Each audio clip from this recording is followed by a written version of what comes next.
Bom dia pessoal. Ora, eu hoje resolvi fazer um vídeo sobre alimentação e sobre suplementação. Vai ser um vídeo muito básico porque estes assuntos, como todos os outros, são muito abrangentes e então eu quero fazer uma coisa muito simples para que toda a gente compreenda e que não se torne maçador. Pois bem, quantidades. Muita gente pergunta qual é a quantidade de alimento que se deve fornecer diariamente a um dragão. Isso é um aspecto que cada um com o tempo vai sabendo. Porquê? Porque se um dragão come 10 baratas, outro dragão pode só comer 5 e estar no mesmo peso e ter o mesmo desenvolvimento que o outro. Portanto, isso vai depender de dono para dono. Não há uma regra básica. Dito isto, vamos passar às percentagens. Ora, as percentagens é as seguintes. Um dragão de cria até adulto deve comer 75% de insetos e 25% de legumes. De adulto até o final da vida dele, essas percentagens vão inverter. 75% de legumes e 25% de insetos. Depois destas percentagens, o que é que a gente tem que ter em conta? Fornecer a maior variedade possível, quer de insetos, quer de legumes. Eu sei que insetos temos pouca variedade, mas os que existem dá para fazer regularmente, para não estar sempre a dar ou sempre baratas, ou sempre grilos, ou sempre gafanhotos, ou outras coisas quaisquer.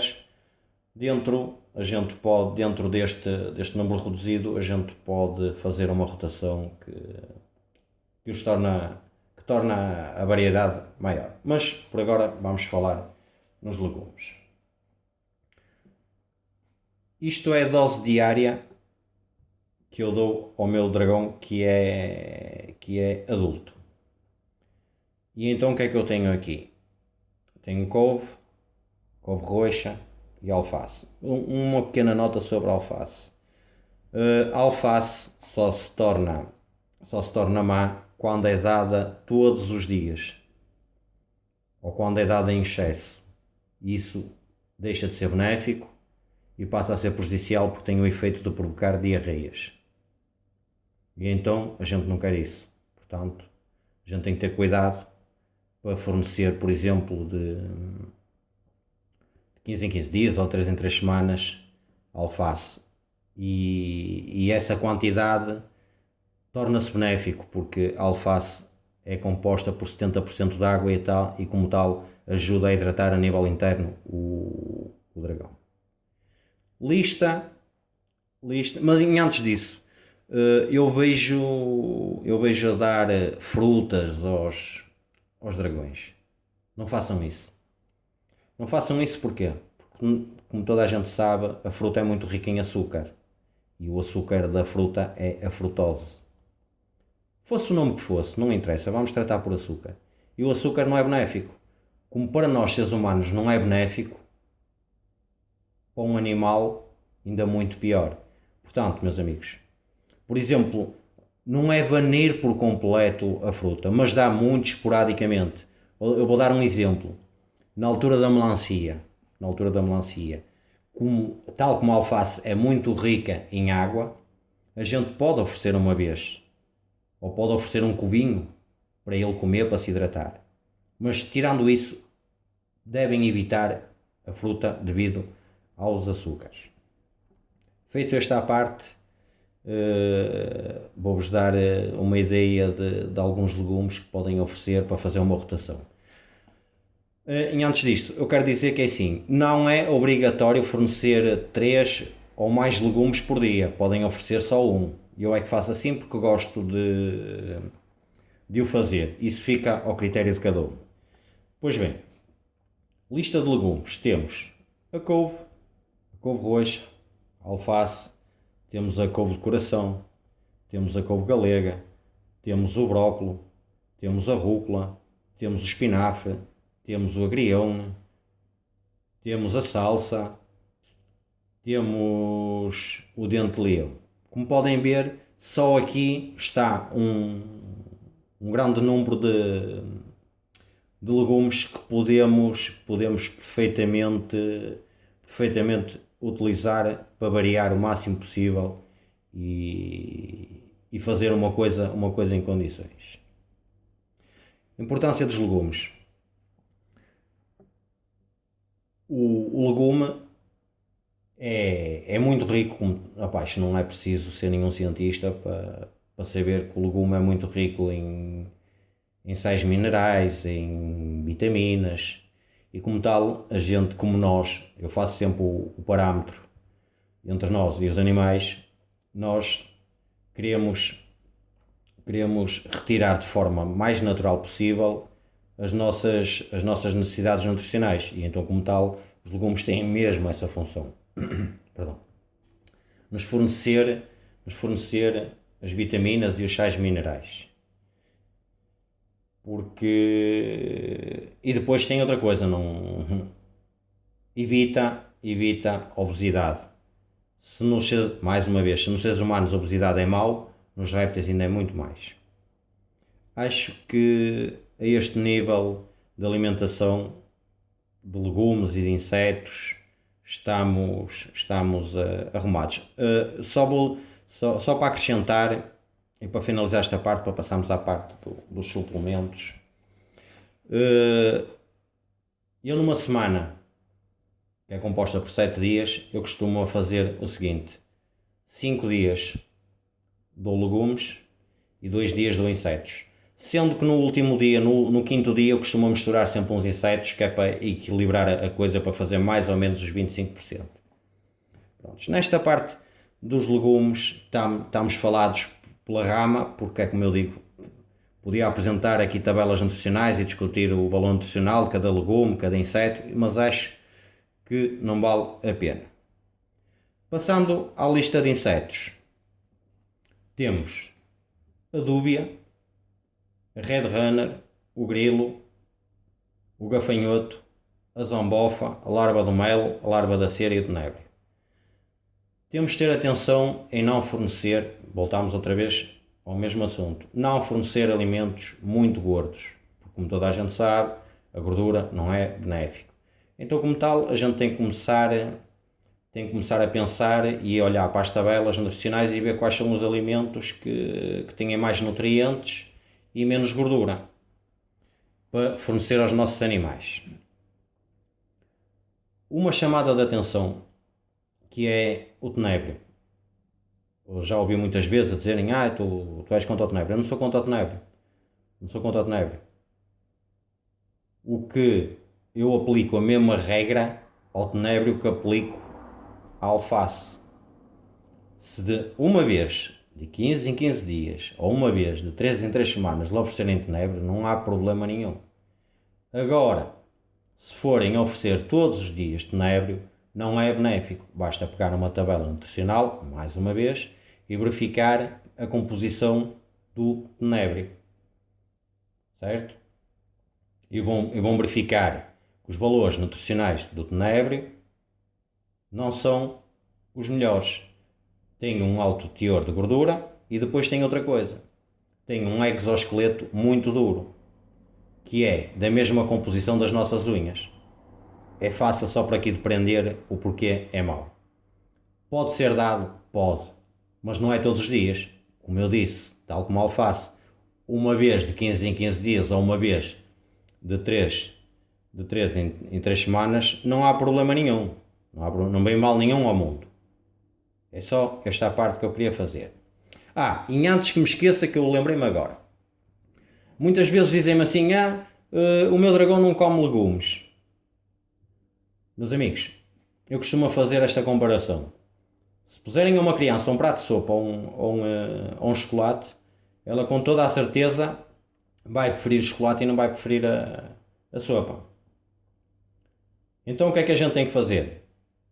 Quando em crias, certo? Não é só oferecer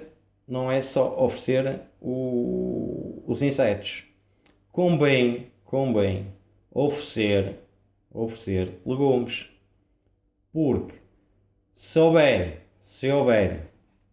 um pequeno desleixo, o que é que vai acontecer? Quando ele chegar a adulto, vamos ter que passar por aquele processo de deixá-lo sem comer uns dias, só com legumes à disposição, até ele pegar no legume. Não há necessidade disto. Se o trabalho for feito desde o início, eles, quando chegarem a adultos, vão comer perfeitamente os legumes. Disso não tenham a menor dúvida. E pronto. Eu podia intrometer aqui um assunto, mas eu só vou falar assim pela rama. Que é o jejum intermitente. É muito...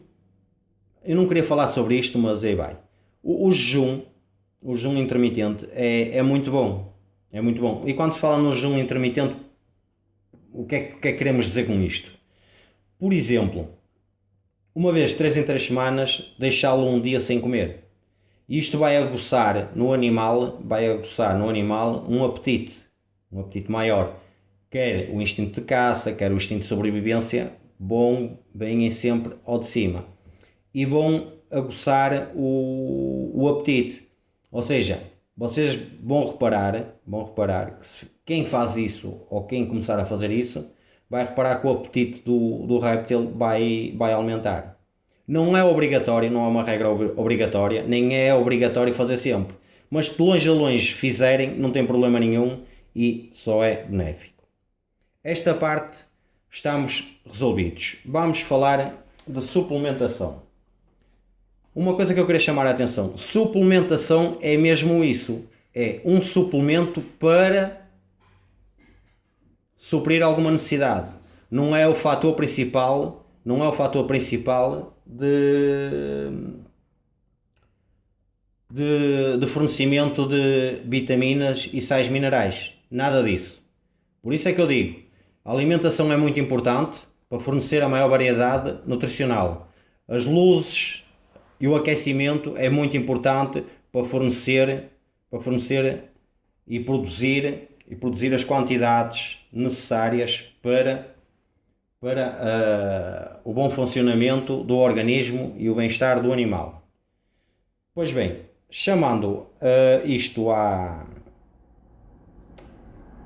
coação, que é o suplemento, vamos então falar. Eu costumo fazer o seguinte, novamente, numa semana de 7 dias, eu costumo dar 3 vezes por semana o cálcio com D3 e uma vez o multivitamínico, ou seja, 3 dias um e um dia outro.